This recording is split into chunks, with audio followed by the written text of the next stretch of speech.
ఒక్కసారి దేవుని వాక్యం ద్వారా సౌలుని దేవుడు దర్శిస్తే ఆ రోజుతో జీవితం మార్చబడిందండి. ఎన్ని సంవత్సరాల నుంచి మందిరానికి వెళ్తూ ఉంటారు, దేవుని వాక్యం వింటుంటారు. ప్రతి వారాలు గడిచిపోతుంది, కానీ కొంతమంది జీవితంలో మార్పు రాదు. ఎందుకు? వాక్యం అంతరంగంలోకి వెళ్తే మార్చబడతారు. ఒక్క మాటతోనే సౌలు మార్చబడ్డాడండి. ఉపవాస ప్రార్థనలో గడిపాడు. మనకి ఎన్ని వాక్యాలు దేవుడు మాట్లాడుతున్నా, ఎంతమంది దైవజనులు మాట్లాడినా వాక్యం హృదయంలోకి వెళ్ళిపోవట్లా. ఇంకా కొంతమంది వాక్యాన్ని వాంతి చేసుకుంటున్నారు.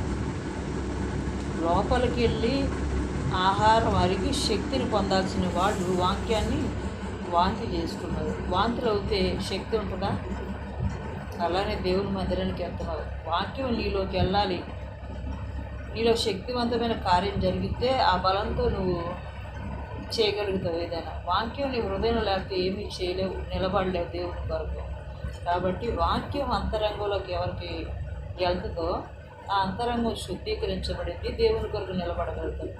అపోస్తులైన పౌలు దేవుని కొరకు ఒక పాత్రగా వాడబడ్డాడు, ఒక పనిముట్టుగా వాడబడ్డాడు.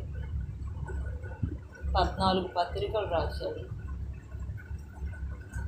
దేవుని చేత ఏర్పరచబడిన పౌలు కొరడా దెబ్బలు తిన్నాడు.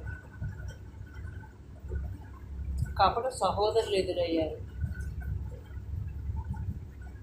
ఎన్నో అవమానాలు పొందాడు.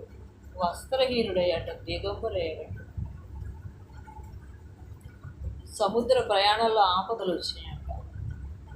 ఎన్ని వచ్చినా కూడా పౌలు దేవుని విడిచిపెట్టదండి. క్రీస్తు ప్రేమ నుంచి నన్ను ఏది కూడా ఎడబాపనేరు. ఈరోజు చిన్న శ్రమ వస్తే చాలు దేవుని సంఘం కానీ మందిరం కానీ మానేస్తాం. ఒక క్రమం ఉండదు, భక్తి ఉండదు, స్థిరత్వం ఉండదు.